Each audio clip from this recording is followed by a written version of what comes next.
Everyone, it's Steve from Plot 42. Me Umbrella Wednesday today is live from the allotment. Just come here for a couple of hours, get a bit of weeding done. Just coming here out the way. Right then. I ain't got much to report this week. I've been on holiday this week and whatever, and got the builders in, so I can't really get much done at home. Building, instead of doing the bathroom, so all my beer equipment's all upstairs, so getting covered in dust. So I don't really want to try making any brews while they're in. I got my wine bottled up, my beetroot wine bottled up this week, and my cherry wine bottled up. I really should have done that weeks ago. It took me ages to get it sorted out. I've just been fat assing around doing bugger all really, just watching bloody videos, and I should have been bottling my stuff. Anyway, never mind. Need to get my finger up my ass and get work done. Yeah, so them two are done. Me stout needs bottling, and the raspberry and lime cider that needs checking again. The gravity's come down. It hasn't finished yet. I haven't finished fermenting. It should have done within 5-7 days, and it's been nearly a fortnight now. So they're taking a chance of the bottling that yet. I wait till that finishes fermenting out. Got them to do. Hopefully, I might get the stout done this afternoon. But see what I feel like when I get home. Turbo ciders. I got 2 turbo ciders on the go. I had an orange one and an apple one. The apple one's not tasting too bad actually. The orange one, it has a distinctive taste, but I think that I had the same taste as I did on the when I did the last one. But the last one I made, I used the normal Young's yeast compound, and this time I bought a champagne yeast. So we'll see how it goes. See if it gets any better. I was going to top it up, but the one's drank me orange, so I'm going to have to buy some more. But the orange one, sorry, the apple one doesn't taste too bad. Because I had a problem at first with it fermenting. Bottled it all up, stick the yeast in, stuck it upstairs, wrapped it up. No bubbles at all, no fermentation. I thought, oh, something wrong here. And people said, oh, I'll put it in the warm place. So I thought, oh, I'll stick it downstairs near the radiator. Got a bit of grief off the missus because I tried hiding it around the city, but she found it. Anyway, still no bubbles. And I left it. Then checked the gravity, and it's coming down. It's come down. So you don't really need to see bubbles for it to be fermenting away. So I know you don't always. It's nice to see the bubble because you think it's working.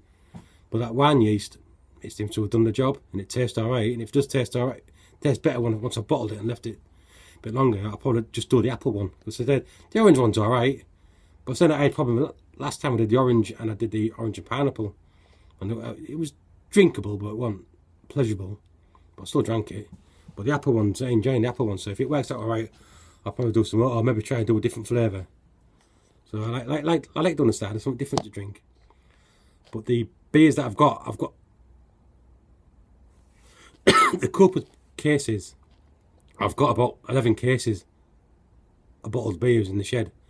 Granted, maybe half of them, 6 or 7 of them are full cases, and the other ones say half. So when you do a brew, you don't always make like 44 bottles. You maybe do 30, 35 bottles. So my shed's getting quite full. My wine as well. It's probably got about 60 bottles of wine, and whatever I've got upstairs. So I think I might have to knock it near that time being, cut down on the brewing, and start drinking it.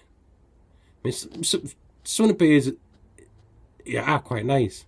And some of them thinking, it was a cheap kit, and I should have really pimped it up, a bit more flavour. But you learn. I mean, I think the weakest one I've got now is that the Jody Lager. It is quite a plain flavour. And I think the tin only cost me about £7.50, so I can't complain. So I might have to leave that a bit longer and see how it goes. I'm saying that I could add cordial to the bottom of that someone's mentioned before, just to make it a bit taste a bit different. So, but we'll see how it goes. What else? And the rest of the beers aren't too bad. I was drinking last night. I started a Newcastle Brown Ale. Why I had going in a little mini keg, in little 5 litre little kegs. But it tasted, how can I explain it? Like a rusty flavour. When the first few pints off, obviously, when I first pull the pints off, you get massive heads. You get about that much beer, and I bought that much bloody head on it. So by the time I got it out, most of the pants tasted like a rusty flavour. So I'm wondering if the keg is being damaged inside for some reason. But I don't know how it get damaged inside because I don't use anything sharp enough to damage it. Unless it's just the way the beer was. But the beer's been sat in it 5 months, and I thought it might have been alright. But see, what it was like a rusty flavour. It's like when, how can you explain it? You get a rusty nail, but you can, when it's wet and you can smell it, but it's that smell where you can taste it at the back of your throat. Is that kind of taste? Might sound like gobbledygook, like, but I know what I'm trying to say. But I'll finish drinking it, and I'll have a quick check of the canister, see if it's buggered inside. And if it is, then I'll have to dispose of it. But I don't want to, like, I don't want to throw it away. But anyway, folks, that's me for Homebrew Wednesday. I can't remember which one it is, but I do appreciate you all watching it, and I do appreciate you all trying to watch all of them. If you do, you don't. But I like all my subscribers, thank you very much for watching. I do appreciate it, and I do try watching as many as I can, but there's only so many hours in a day I get a chance to watch them. Especially when they're long videos and they're taking ages, no, not ages, but you watch one and you watch another and then the bloody phone dies on me. So I do appreciate you all watching and commenting, and I'll keep watching all yours and getting some tips and advice from you all. I'm trying to copy some of the brews that you lot make, which is pretty good. My list is getting bigger and bigger and bigger, so I need to stop looking at lists, people's brews, and just concentrate on ones what I would do at the moment. You tell I'm waffling on now because I'm talking a lot of rubbish now. But anyway, I much appreciate you all watching, and I'll catch you all soon. Happy Wednesday, everybody.